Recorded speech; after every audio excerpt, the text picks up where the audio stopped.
Hello, everyone, and welcome to Grow With Us. My name is Evan Barton, and I'm your host who helps create conversations with the innovators and leaders of a growing tech center in Tulsa, Oklahoma. The Grow With Us podcast highlights the work of community leaders, tech entrepreneurs, nonprofit professionals, and talent development advocates in Tulsa. Grow With Us is a podcast of In Tulsa. In Tulsa's mission is to connect talented individuals and companies to stimulate economic growth in Tulsa and to create more prosperous communities across the region. Each episode, Grow With Us discusses the growth of opportunities, the growth of communities striving for change, or the tech and innovation that is changing the landscape of Tulsa. On this episode of Grow With Us, I'm speaking with Lisa Toth, founder and CEO of Rise Staffing, and Maggie Bond, the Director of Media and Education at Rise Staffing. Maggie and Lisa discuss their advocacy work with differently abled individuals, the Rise Staffing Agency as an organization, and their own radio show and podcast, The Hidden Workforce. Hello, everyone, and welcome to another episode of Grow With Us. I'm delighted to be welcoming Lisa Toth and Maggie Bond today to the podcast. Thank you both so much for being here. I'm really excited to have the conversation that we're planning on having. So are we. Yeah, we're excited. And we've got some experienced radio and podcasters here. We're going to jump into that topic of conversation later, but it will be very apparent to our audience that you all have some experience. And I'm excited to see we hope that. so. I wonder how that'll show, huh? Well, let's just jump right in and get to know you two a little bit more. If you don't mind introducing yourself and telling our audience your story in whatever way you feel comfortable. Lisa, let's start with you. Well, hey, Evan, good to see you Good to today. see you and too. hi, everybody. I'm Lisa Toth with Rise Staffing. I'm the founder and CEO of the company. And what we do is we help people with different abilities get jobs. And I think I mentioned to you once, that's my life art, Evan. Yeah. Getting people jobs. I really like it. And I really like Tulsa and the community because they're very welcoming. Awesome. That's great. And we'll get, I ask you a question later on, very much about your story and your book. And I think it really does inform who I know you to be just in the short amount of time I've known you, but very much informs the breadth and depth of who you are. So I'm really excited to jump into that later. Oh, yes, I did write a book called Secrets of the Hidden Workforce. And that is a great book for people to get because it tells the story of my life and how I came to find people with different abilities and how I really enjoyed working with them. And then also how I figured out how to get them jobs. And Absolutely. so it's kind of good. People can actually use my book to help themselves find a job. That's awesome. That is a great resource.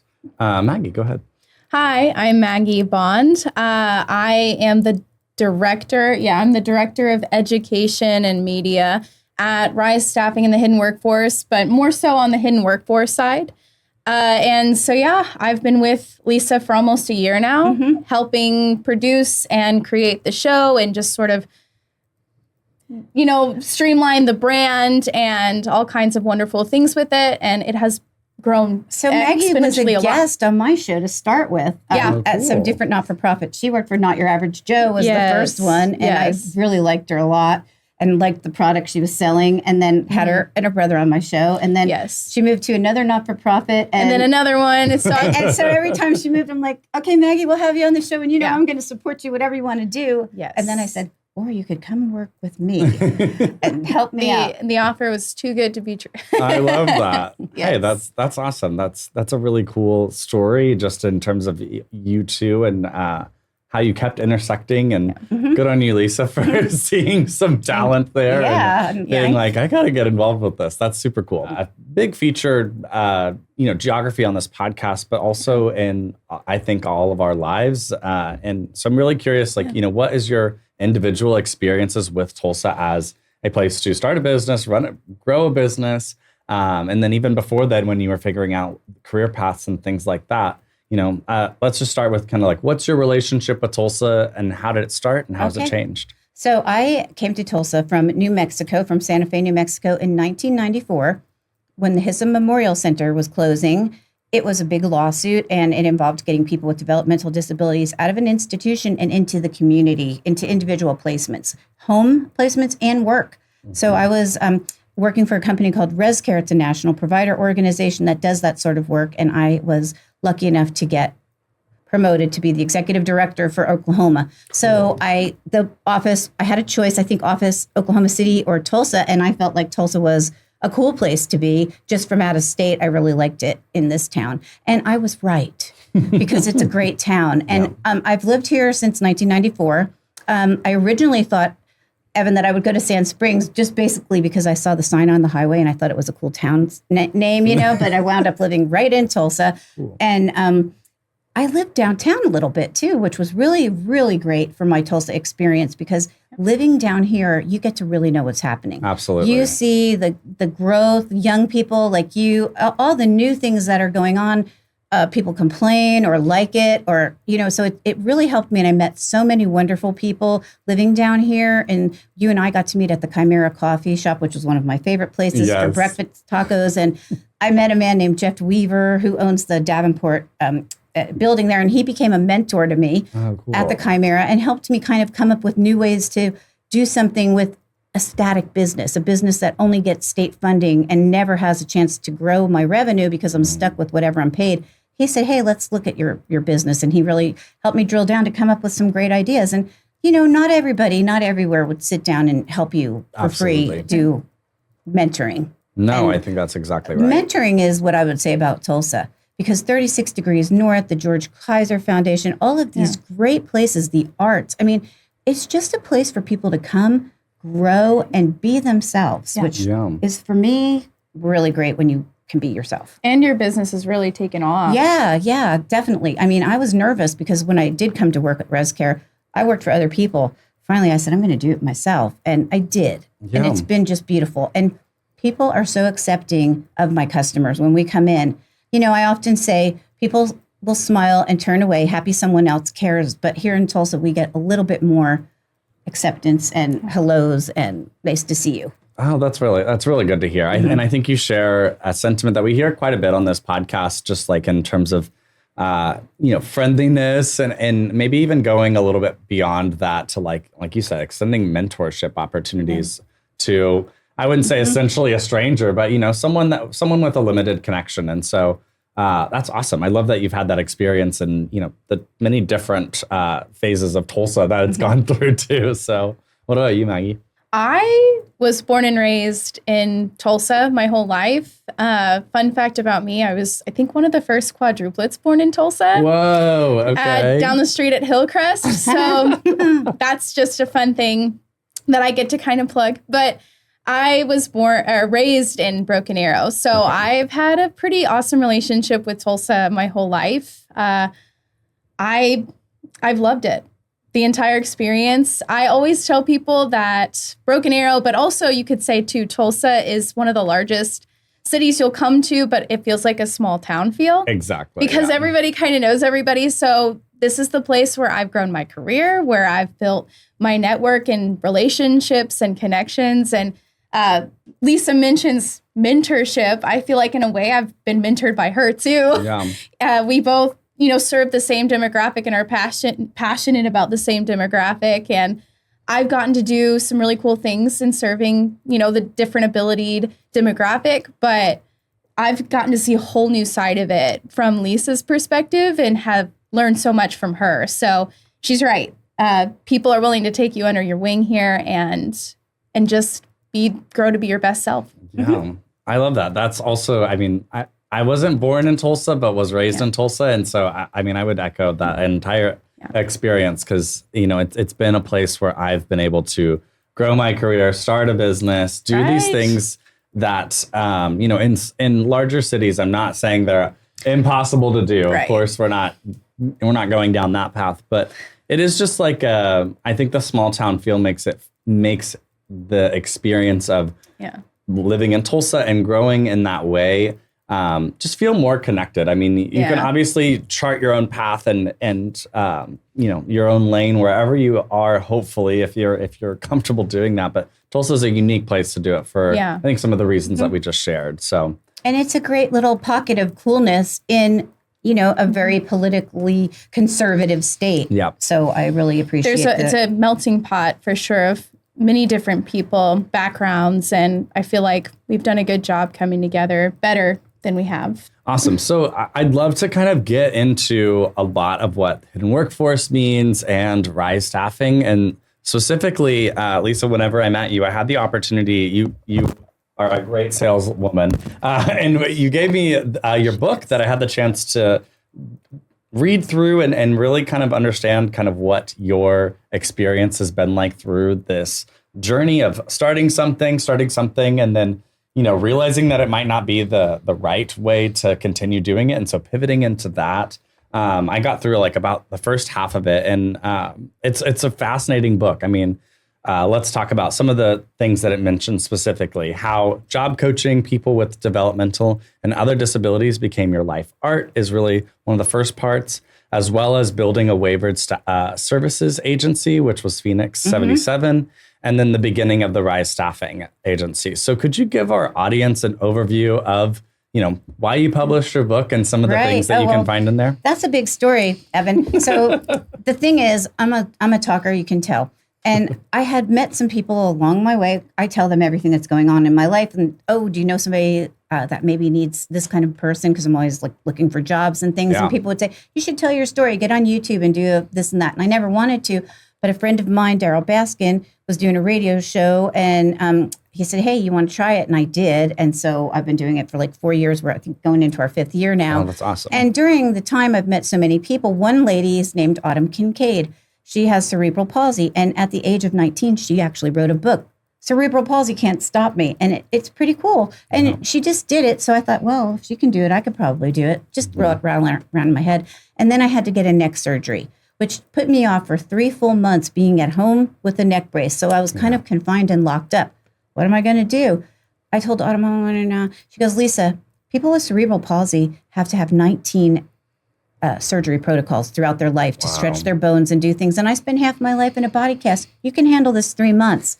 So I said, you're right. And she inspired me. And then I said, I'm going to do it. And I'm going to even write a book during this time. That's awesome. So I just started talking it into my phone or my computer. And it's really written in the form of me talking to you because I'm not a real writer or anything. You said that, and I was like, Lisa's here while I was reading it by the pool. Yeah, right? So that's how it is. And it's just my conversation. So it just takes you through how I fell in love with my neighbor, Johnny, when I was a young girl. And my parents were kind of against me playing with him. But I saw beauty and fun in him and music, actually. Yeah. So we got along. And I've always been like championing when special education kind of started when I was going to school. So we had the segregated classes and my friends would make fun of people and I would be like, stop it, and always just felt an affinity there. Yeah. I've tried many careers. I've sold real estate. I've worked in restaurants, bartending, lots of different things, but I really kept coming back to working with people with different abilities. Yeah. And I've been working as a manager, as a house manager, direct care. And then I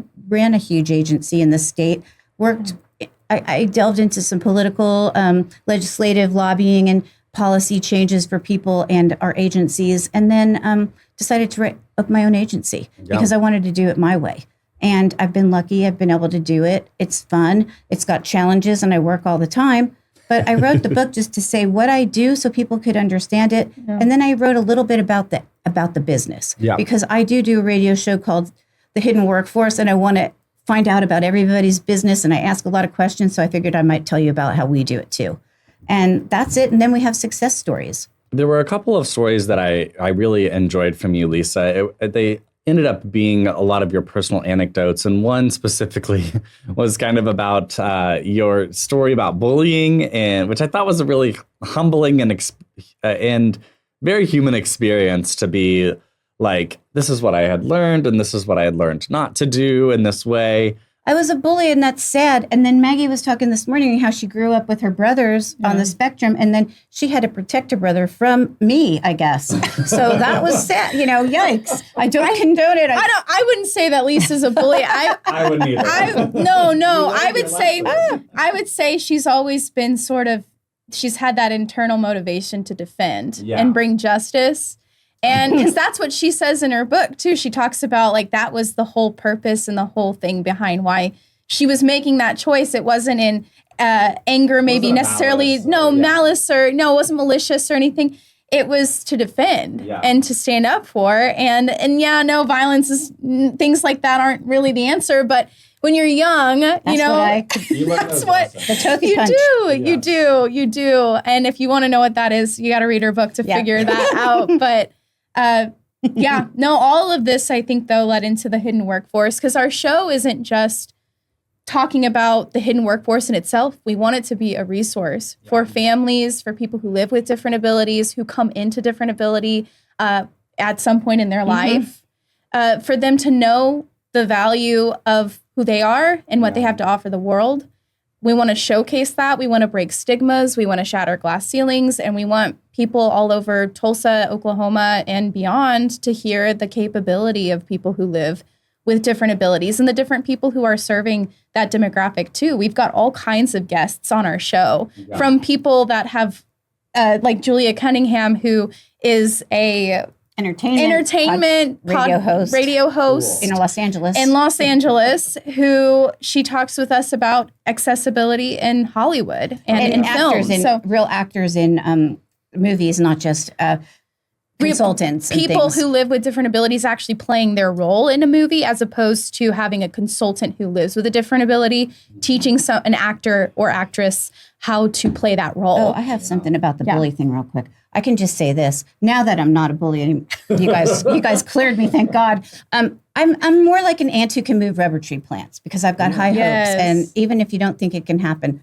whoops, there goes another rubber tree plant. Yeah, that is her motto for life, and it comes from that Frank Sinatra song. But ants can lift weight more, like hundreds times more weight. I don't even know how to say that, than their own body weight. Yeah, and so that's just something that we lean into when we work together. We can move, weights or barriers that are heavy. We're going to jump over them. We're going to go through them, around them, or under them, but we're not going to stop. That's right. And that's what we take everything we do. Another story that was from the book that really hit me hard in different ways was when you were first working in the residential facility, working specifically with someone. That was pretty rough. Yeah, that was really rough. We had a young girl, and she was a pica eater, which meant she eat everything, couldn't really control herself. And unfortunately, before I ever met her, she had eaten a full bird and a sheet. And so her stomach was so scarred. It was like thick scars because they had cut her open so many times to get things out. And I was pretty upset as a young woman. Why wouldn't somebody be watching her and avoid that happening? And then I'm still getting a little emotional talking about it now. And so they wound up putting a helmet on her head with a piece of plexiglass, and it was like put on with shoelaces, and then it would tie around her head. It was soft. And she would just sometimes, because of her stomach was so messed up, well, it would just come out a lot like liquid, and it would be all over. And then she played with it a little because that's all she, knew to do. So it was just trying to be a human and be really sweet to her during that time, because you might get upset and you might not like it, but she was a person who couldn't control that. And I wanted to give her care and love because, like I think I might have mentioned at the time, I've had some surgeries and I've had to have care. And if somebody's doing it and I can tell they don't like it, then I'm feeling really guilty. I want it to be done. But if somebody's acting like it's okay and they're making it more fun, it's a better experience for me. So that's what I try to do when I'm caring for people personally. Absolutely. So one of my personal connections to, the work that you all do is that my stepmom has worked with folks with autism for nearly 20 years now. And in her career, we've really had the opportunity to get to know her patients and their families. And in many senses, there's so many types of experiences out there that are similar but different, because individuals are uniquely different in the way that their abilities manifest. And so it was really cool to see. In my lifetime, I've had the experience with folks with autism or with selective mutism. And so that's really where my experience comes from with the type of work that you all do. And I'm grateful to have had that experience. I think that in community, it was very obvious the level of care that the parents and the care providers have to have in order to, what's essentially not shaming people for existing. Those care providers have to really decide that they're going to treat someone with a basic level of humanity. And I really appreciate that that's essentially what your book and that portion of your book was really kind of explaining in a way for me that made a lot of sense. And I felt was not just a personal story, but like a personal belief. And I really enjoyed that. So Maggie, I'd love to talk about the hidden workforce and the podcast and the radio show. And I want to turn it over to you specifically to talk about, what's the show's all about, where people can find it, plug away. Like I mentioned before, The Hidden Workforce is a show all about the positive impact that people with different abilities make to the workforce. But we feature all angles of that demographic of people who live with different abilities. We feature their stories. So we have some people who've come on who have either been born with a disability or who have come into it in their lifetime. And we just hear their story, how they're advocating for themselves, how they're thriving, what organizations they're affiliated with, and how they're ambassadors for those organizations. We get to talk to nonprofits that serve different people and different demographics of people with different abilities and showcase how they serve people all over Tulsa and the state of Oklahoma. We've gotten to, like I said, we've trailed off into some really amazing niches where it's very specific and different for people who live with different abilities, showcasing like the guest that we had, Julia, who talks about inclusion in Hollywood and inclusion in film. We talked a little bit on that show about the movie Ezra. And in employing people within acting who live with a different ability instead of having people represent them as actors. Yeah. And so we just go into a whole bunch of different, we feature DRS, we feature all different, state agencies that serve people with different abilities. We've been to the Oilers sled hockey team. Maggie's gotten on the ice hockey sled and been on the ice doing it and everything. Yes. The problem is everybody tries to recruit her to do the thing. They're like, Maggie, you want to join our ice hockey team? Sure, I'd love to. Maggie, her boss. You don't have time, Maggie. I've got 500 things going on. But we've gotten to feature a lot of really cool just arenas of inclusion in Tulsa, in Oklahoma. And that's what the show's all about. It's breaking stigmas, shattering glass ceilings, and showing people and quickly, capability. Maggie has taken, since she's come on board with me, all 4 years of shows and kind of categorized them into the different types of show, so people can go to them now and look and say, hey, I need to learn about autism bathing problems, and then we'll have something about that maybe. Yeah, so they're organized on our social medias. Like you can find us on TikTok, which we don't have too much on TikTok yet, but because we have to create that content. But we're on Instagram, we're on Facebook. So we're posting on those, and we're talking about the shows that are coming up and re-sharing other shows that we've done in the past. All of our links are tied to each social media page, so you can find any of where we're found on those social media pages.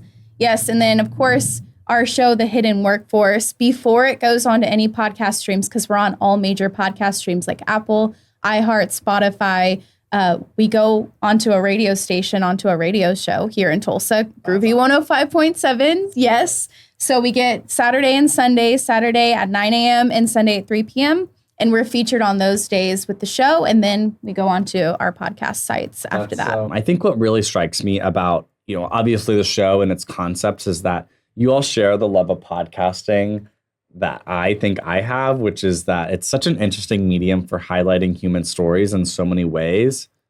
And I think specifically the conversations that our culture has had about accessibilities, when that conversation really opened up, it started to center people with the disabilities in the conversation and allow them to be there at the table for the conversation instead of just talking about them. Let's have them at the table. And I think you guys are really putting that practice into principle, and absolutely in the sense, you hear from those folks. You let someone with autism have the microphone instead of talking about them. Like, let's hear from someone who has the experience either as a caregiver or as a person that is differently abled, getting their stories out instead of, talking about it and diagnosing it or relaying experiences. It's about the experience of the individual. The self-advocates in Oklahoma came up with the best phrase, Evan, and it's called nothing about us without us. Yes, and exactly. We love that. Yeah, and we definitely represent that with our show. And the cool thing is that we're not just representing like the voices of individuals who live with different abilities. We get to hear from their families. Yeah. We get to hear from different people who serve them and work with them directly. So we're hearing every angle and every perspective, but most of the resounding message we hear is their capability, their desires, their hopes, and their dreams, but also that it's not hard to employ them. Here in Tulsa, we have an episode about a young woman who works at One Gas and how she's kind of helping them create a more inclusive employment and culture and environment there. So the resounding through line message is that they're capable, they have hopes and dreams, and they're seeing them through, and that it's not impossible, and it's not even necessarily difficult for an employer to make the choice to make their workplace more accessible for them. It's just a matter of willingness. And so our show's all about hoping that they'll bring in that motivation and break down the willingness. stigma of accessibility, because it doesn't mean expense. It doesn't mean a cost to an employer. It doesn't mean breaking down concrete. It just means maybe even something as simple as a rubber band could fix something. It's really crazy, but it's true. And most of the time when you inclusively employ, that brings about innovation within a workforce and within work routines. So sometimes the way that they do something and the accommodation that they bring in is the better way to do it or the faster way to do it. Yeah. And we've heard that multiple times too. I love the term inclusively employed. And I think that it's definitely the ethos behind what you all do at Rise. And I'd love, Lisa, for you to specifically talk about that. We got connected through a colleague of mine in Tulsa. And in Tulsa and Rise really have that overlap in terms of connecting people to careers and, some differing demographics specifically, but, in some ways, not necessarily.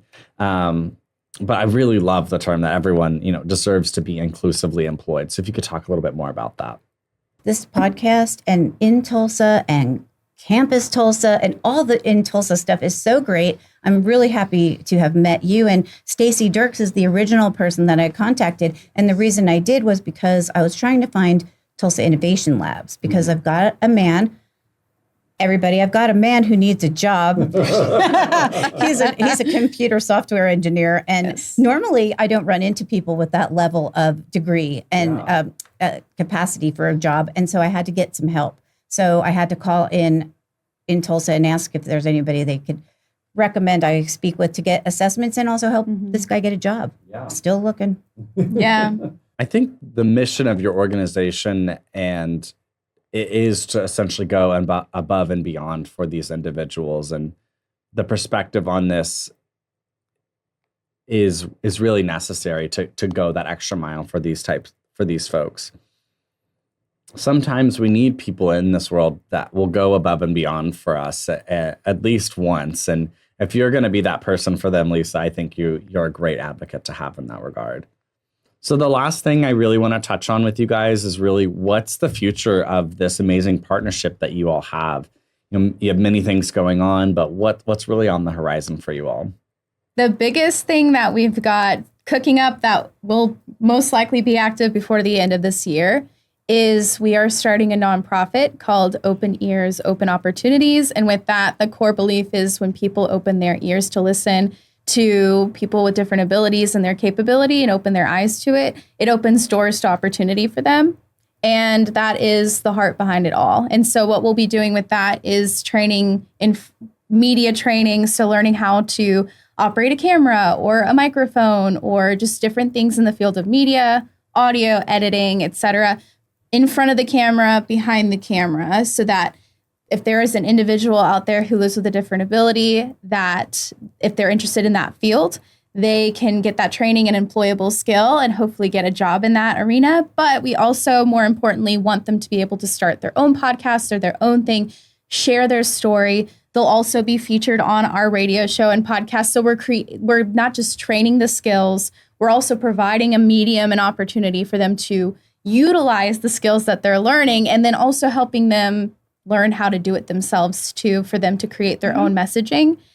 We also want to help people who have those specialized, just like Lisa mentioned, we have somebody who's a software engineer that have those more specialized degrees who live with different abilities. And we've met so many of them and help kind of advocate for them to get the job in the field that they want to get in, and also train companies and help educate them on how they can be inclusive employers. So all of that are our programs looped into Open Ears, Open Opportunities. Absolutely. You all are your open ears, open hearts. I love that. It's amazing work. You might have just found a new tagline.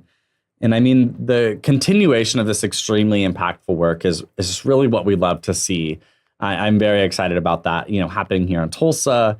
And now having this connection with you both, I'm really glad to know that you've found an awesome community here, and a community that needs you. It's when you see the need, growing up seeing the need your whole life, especially in both of our cases, we have probably seen the need the same amount of time, just in very different ways from me growing up around it and Lisa growing up around it and then working directly in that field. Yeah. So it's huge. And the numbers of people who live with different abilities here in the state of Oklahoma is growing exponentially every year.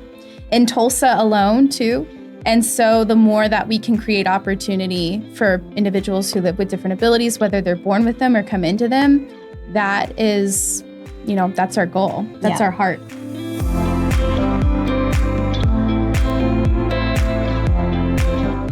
Thank you for listening to this episode of Grow With Us. Grow With Us is supported by In Tulsa Initiatives. If you're interested in learning more about In Tulsa services for job placement and workforce development, please visit talent.intulsa.com. From there, you can join our talent network where you'll get access to our newsletter, and our talent team will make sure we put the right opportunities on your radar. We put the choice to pursue a new career and opportunities in your hands. Be sure to subscribe on Apple Podcasts and Spotify to be notified when more episodes of Grow With Us are released. Let us know what you think about how we're doing by rating and reviewing. It really helps. Grow With Us is edited and engineered by Rant9 Productions and Jesse Ulrich. This has been Grow With Us.